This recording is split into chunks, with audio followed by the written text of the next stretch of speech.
Existe uma fome que devora a alma, uma sede insaciável por algo que o mundo apenas sussurra, em promessas vazias, promessas que nunca se cumprem. É o eco de um vazio interior, um chamado para longe da luz morna e segura do lar. Uma jornada voluntária rumo ao abismo. Hoje, descemos aos porões de uma história conhecida, a parábola do filho pródigo. Mas não buscamos a alegria superficial da festa final.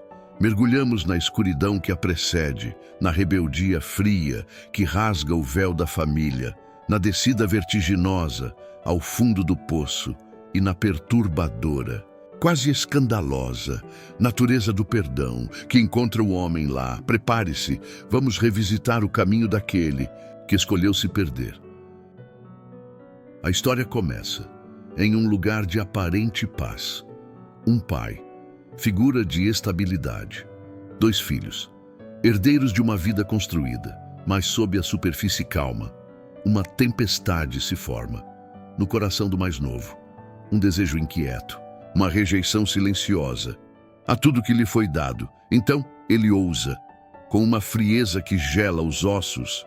Ele se aproxima do pai, não pede um favor, não pede um empréstimo. Ele exige a herança, sua parte. Agora, na cultura da época, um pedido assim era mais que audácia.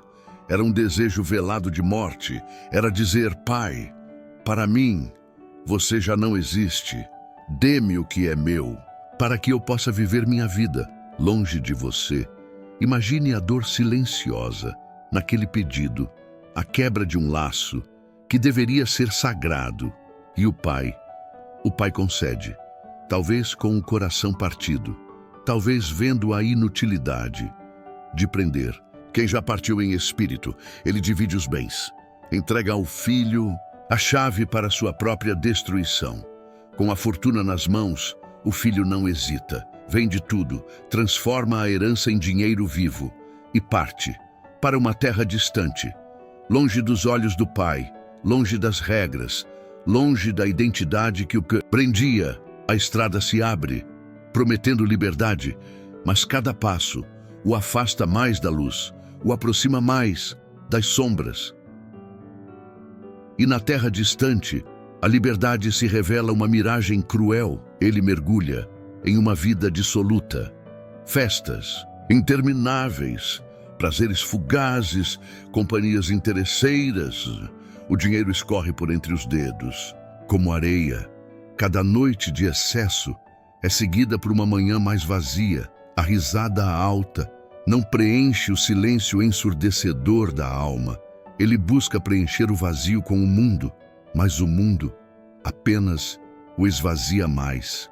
Então, o inevitável acontece. A sorte muda, uma grande fome assola a terra, a crise externa reflete a miséria interna que ele tentava ignorar. O dinheiro acaba. Os amigos desaparecem. Aquele que saiu de casa como herdeiro agora se vê sozinho, faminto, desesperado. A queda é brutal. Ele, filho de um homem rico, precisa se sujeitar a um trabalho, e não qualquer trabalho. Ele vai cuidar de porcos. Para um judeu, um ato de profunda humilhação, um contato com o impuro, o proibido. A fome aperta tanto que ele cobiça a lavagem dada aos animais, a comida dos porcos, mas nem isso lhe é permitido. Ele atingiu o fundo, perdeu a fortuna, os amigos, a dignidade, perdeu a si mesmo no lamaçal. É ali, no ponto mais baixo, cercado pela imundície e pelo desespero, que algo acontece. A Escritura diz que ele caiu em si, como um despertar doloroso de um pesadelo. A névoa da ilusão se dissipa, revelando a dura, fria realidade de sua condição. Ele se lembra, não com saudade, mas com a clareza cortante da comparação. Lembra-se da casa do pai. Lembra-se dos servos, dos empregados mais simples, que tinham pão com fartura, enquanto ele, O filho perecia de fome, desejando a comida dos porcos. A vergonha o inunda. O arrependimento nasce, não de um amor redescoberto, mas da necessidade crua, do reconhecimento absoluto, do erro. Levantar-me-ei. Ele decide, e irei ter com meu pai. Ele ensaia as palavras. Um discurso de humilhação. Pai, pequei contra o céu, e perante ti, já não sou digno de ser chamado teu filho. Faze-me como um dos teus jornaleiros. Ele não espera perdão, apenas sobrevivência, apenas um lugar à margem, longe do centro do amor que ele rejeitou, com o peso do mundo nos ombros. Ele inicia a longa jornada de volta. Cada passo é uma batalha contra o orgulho ferido, contra o medo da rejeição, contra a incerteza do que encontrará. Uma esperança frágil, quase invisível, começa a brotar na escuridão do seu desespero. Ele ainda está longe, uma figura esfarrapada, marcada pela fome e pela vergonha, caminhando hesitante pela estrada. Mas o pai o vê, como se estivesse esperando, vigiando o horizonte dia após dia. E ao reconhecer a silhueta distante do filho perdido, algo extraordinário acontece. O pai corre. Um ancião, um patriarca, correndo em público, um ato impensável e quase vergonhoso naquela cultura, mas o amor ignora as convenções. Ele corre, impulsionado por uma compaixão que transborda, alcança o filho, lança-se ao seu pescoço, cobre-o de beijos, o cheiro da miséria, dos porcos.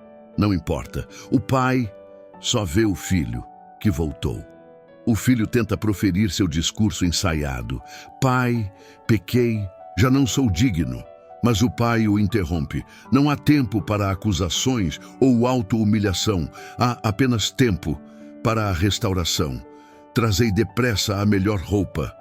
Ele ordena aos servos.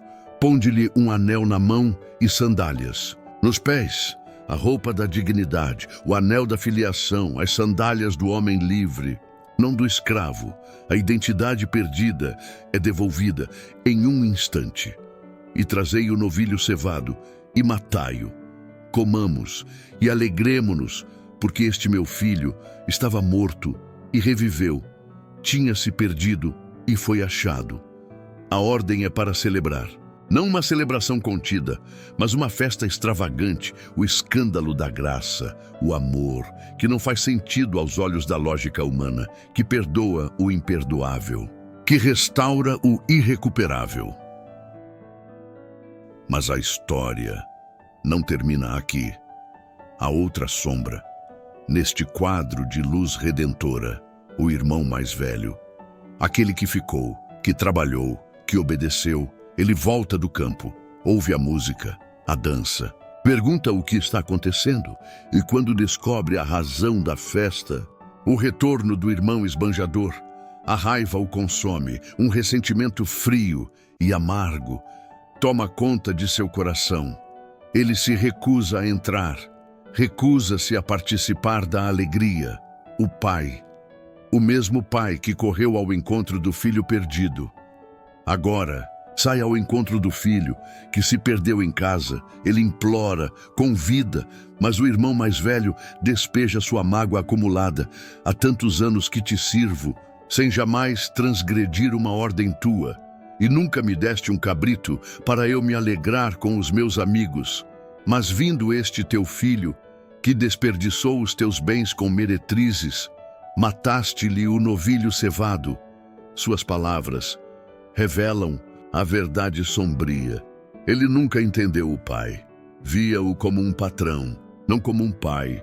Sua obediência era servil, não filial. Sua justiça era mesquinha. Incapaz de compreender a graça, ele estava fisicamente em casa, mas seu coração estava tão perdido, tão distante, quanto o irmão estivera, na terra longínqua. E assim, a parábola nos deixa suspensos. Não sabemos se o irmão mais velho entrou na festa. A história ecoa, através dos séculos, confrontando-nos. Qual filho somos nós? Aquele que se afasta em rebeldia, aberta, que mergulha na escuridão do mundo, que precisa chegar ao fundo do poço para vislumbrar a luz do arrependimento, ou somos o filho que permanece, cumprindo as regras, mas com o coração endurecido pelo orgulho, pela autojustiça, incapaz de celebrar a redenção alheia, perdido na própria casa, a jornada pela escuridão é real, a queda é profunda, mas a parábola sussurra nas sombras da nossa própria alma que o amor do Pai é mais profundo ainda, uma graça que busca o perdido, que corre ao encontro do arrependido, que oferece restauração onde só havia ruína, uma luz que insiste em brilhar, mesmo no mais denso abismo.